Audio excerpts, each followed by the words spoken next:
et l'amabilité d'être dans sa maison pour lui donner la gloire et les actions de grâce. Toujours, il est important pour nous de nous référer à la parole de Dieu chaque jour, à chaque mouvement, à chaque pas. La bonne nouvelle pour nous, c'est que Jésus, il est mort pour toi et pour moi, ma soeur, mon frère, afin que nous ayons la victoire en toutes choses. Et j'intitule toujours que nous devons veiller sur les motivations de notre cœur. L'apôtre Paul pouvait nous dire, nous allons tourner nos Bibles dans le livre de Philippiens chapitre 4, au verset 8. Alors, l'apôtre Paul pouvait nous dire, au reste, frères et sœurs, que tout ce qui est vrai, tout ce qui est honorable, tout ce qui est juste, tout ce qui est pur, tout ce qui est aimable, tout ce qui mérite l'approbation, ce qui est vertueux et digne de louange, soit l'objet de vos pensées. Nous ne comprenons pas que le centre de notre existence et notre vie, c'est nos pensées. Tu es sans oublier avec moi que le diable traite au niveau de ta pensée. Le voleur ne vient que pour dérober, tuer et égorger. Qu'est-ce que le diable fait pour te vaincre? Qu'est-ce que le diable fait pour t'attaquer? Le diable attaque le niveau de ta pensée. Et lorsque tu laisses ta pensée sans veiller sur les motivations de ta pensée, il est difficile d'avoir la victoire. Alors tu vas me dire, le centre de ma pensée, c'est quoi? Ce qui abonde dans ton cœur se manifeste au niveau de ta pensée. Et c'est pour ça qu'il nous a donné sa parole, afin que sa parole soit irrévocable. Regardons un peu dans 3 Jean au verset 2. Je vais demander au pasteur Suzanne de nous lire 3 Jean verset 2. 3 Jean verset 2, regardez. Jean 3 Jean. 3 Jean verset 2. Que la miséricorde, la paix et la charité vous soient multipliées. Non. C'est pas ça, hein? 3 Jean verset 1. Bien-aimé, je souhaite que tu prospères à tous égards et sois en bonne santé comme prospère l'état de ton âme. Alléluia. Amen. Nous constatons ici l'apôtre Jean nous dit, bien-aimé, et je remplace bien-aimé par docteur Bruno, au verset 2. Je souhaite que tu prospères à tout égard et sois en bonne santé comme prospère l'état de ton âme. Alors, pourquoi Dieu s'intéresse à notre âme? Notre âme est la partie la plus importante sur cette terre. Jésus et son combat, c'était pour que nous prenions conscience de l'héritage qu'il nous a laissé. L'héritage que Jésus nous a laissé, ce n'était pas le combat charnel. Il ne venait pas gouverner un royaume avec des armes de guerre. Non, pas avec des armes physiques. Il est venu montrer l'exemple de combat du vrai royaume. Le royaume de Dieu ne consiste pas le manger et le boire, mais il consiste par la démonstration par l'Esprit Saint. Alors, les vertus de l'Esprit Saint, c'est que tout ce qui est honorable, tout ce qui est vrai, tout ce qui est digne de louange, soit l'objet de ta pensée. Si ta pensée est négative, ça veut dire que ton âme est négative. Tu as besoin de restaurer ton âme. Et pour restaurer ton âme, tu as besoin de venir à Jésus. Et lorsque tu viens à Jésus, Jésus te donne une nouvelle vie. Et la vie que Jésus te donne, c'est une tranquillité. C'est une victoire. Et cette victoire que Jésus te donne, personne ne peut te l'arracher. Personne ne peut dire non sur ce que Jésus a dit oui. C'est pour ça qu'il a dit, bien aimé, je souhaite, Dieu souhaite, Pasteur Suzanne, il souhaite que tu prospères dans ta société, que tu prospères dans ta santé, que tu prospères dans ton village, que tu prospères dans la cité où il t'a appelé, que tu prospères partout où tu peux te trouver. Qu'importe les incantations du monde des ténèbres où tu vas, tu les domines dans la mention du nom de Jésus. C'est pour ça que tu dois utiliser ce nom en tout moment, en tout lieu, en toutes circonstances. Au nom de Jésus, je brise l'esprit de célibat dans ma vie. Au nom de Jésus, je brise l'esprit de mépris dans ma vie. Au nom de Jésus, je brise l'esprit de manque d'humilité dans ma vie. Au nom de Jésus, je brise l'esprit de confusion. Au nom de Jésus, je brise l'esprit de maladie. N'oublie jamais que le Dieu que nous servons est un Dieu de miracles. Comment tu sauras que tu es un Dieu de miracles si tu ne l'invoques pas? Tu dois l'invoquer avec assurance.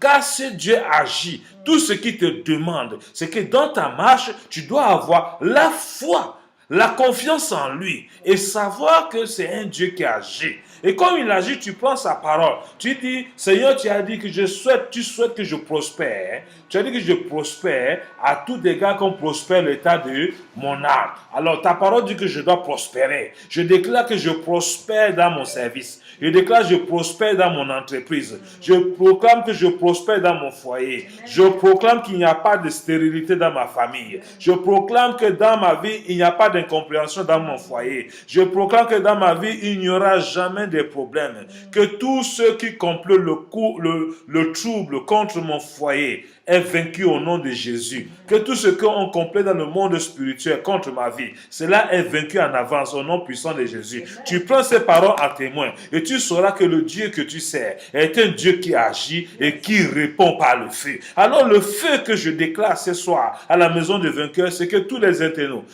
qui me suivent, tous les internautes que je prie pour eux, je dis le nom de Jésus a été donné pour vaincre le monde des ténèbres. J'ai dit, les ennemis de ton mariage sont vaincus ce soir, au nom de Jésus. Les ennemis de ton épanouissement est vaincu au nom de Jésus.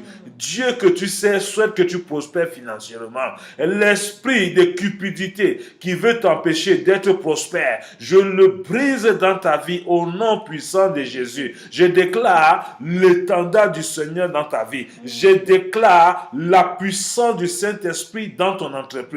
Je déclare la présence de Dieu dans tout ce que tu invoqueras et tout ce que tu planifieras. Que le Seigneur s'attache à ta vie. Il a dit qu'il ne te laissera pas orphelin, mais il enverra le consolateur, le Saint-Esprit, qui te rappellera cette parole de vertu qui est dans Philippiens 4, verset 8. Au reste, frères et sœurs, que tout ce qui est vrai, tout ce qui est honorable, tout ce qui est juste, pur, tout ce qui est aimable, tout ce qui mérite l'approbation, est vertueux, digne de louange, soit l'objet de tes pensées. Tu dois penser t'habiller pour glorifier le Seigneur au travers de ton habit. Tu ne t'habilles pas pour impressionner les gens, mais c'est pour donner gloire à Dieu. Tu ne manges pas pour impressionner les gens. Tu manges pour donner gloire à Dieu parce que ce repas que tu manges fortifie tes membres afin que tu puisses témoigner le Seigneur car ton âme est remplie de la présence de Dieu. Et quand ton âme est remplie, c'est une évidence. J'ai une bonne nouvelle pour toi. Si tu es fatigué de régler tes problèmes, confie-les à Jésus. Il a dit dans Matthieu 11, verset 31, 29 à 31, venez à moi, vous tous qui êtes fatigués et chargés, je vous donnerai du repos. Tu es fatigué, tu es chargé. Confie-le à Jésus. Tu as besoin d'une simple prière. Seigneur Jésus, je te reçois dans ma vie comme mon Seigneur, mon Sauveur personnel. Je te décharge mes fardeaux, mes problèmes de famille, là, je te confie. Tu as dit qu'à la mention de ton nom, tout genou fléchit et toute langue confesse que tu es Seigneur. Alors les ennemis de mon élévation, vous êtes vaincus au nom de Jésus. Laisse Jésus te donner la victoire. Ne cherchez pas la victoire physique. Le combat n'est pas charnel. La Bible dit dans le livre d'Éphésiens, que nous allons lire, Éphésiens chapitre 6. Maison de vainqueur. La parole de Dieu répond à tous nos besoins. Éphésiens chapitre 6 au verset 10. Qu'est-ce que la Bible dit? La Bible dit, Éphésiens 6, 10, il est écrit, au reste, fortifiez-vous dans le Seigneur et par sa force toute puissante. Alléluia.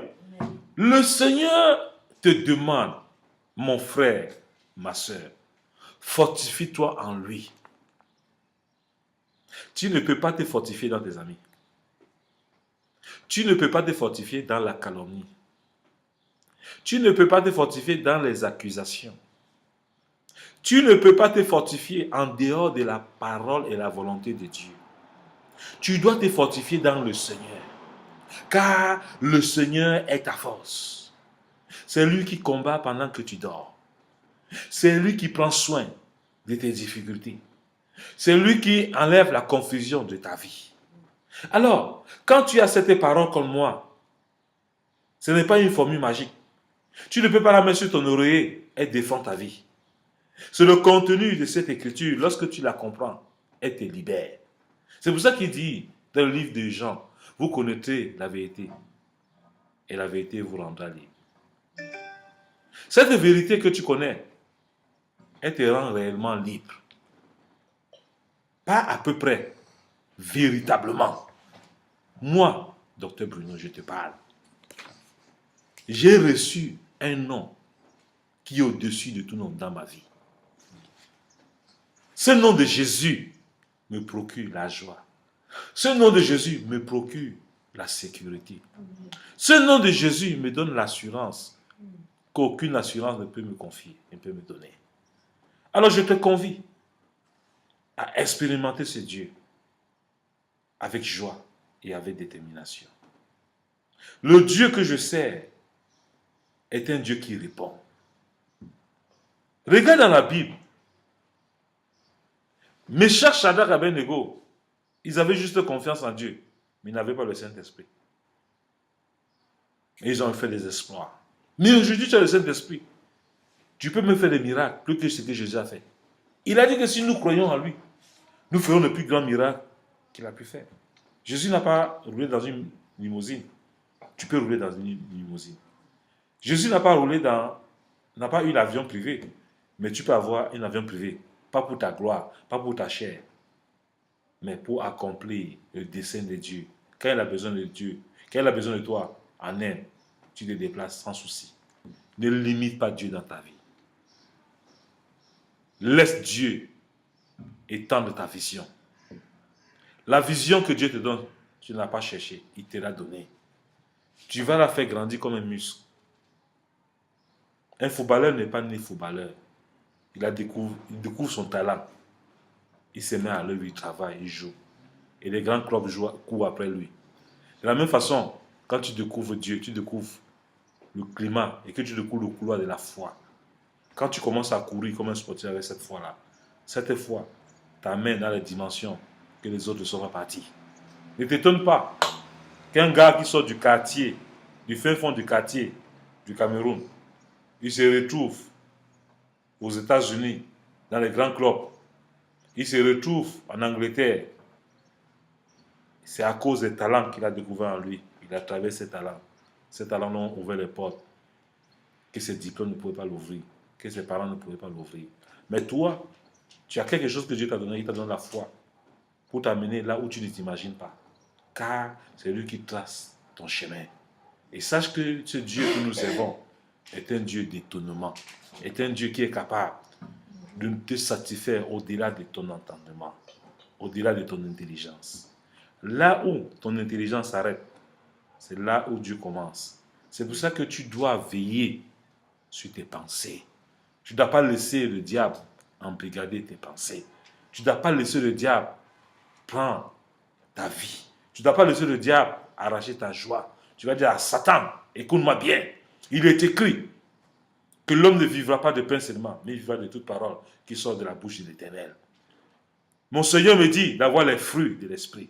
Car quand tu as les fruits de l'esprit, tu es comme un arbre planté près d'un courant d'eau dont ce feuillage donne à tout moment. Donc si toi-même tu te coupes de la parole, tu es comme un arbre qui n'est pas arrosé. Un arbre qui n'est pas arrosé, ses feuilles meurent, elles tombent, elles périssent. Faute de quoi? D'alimentation.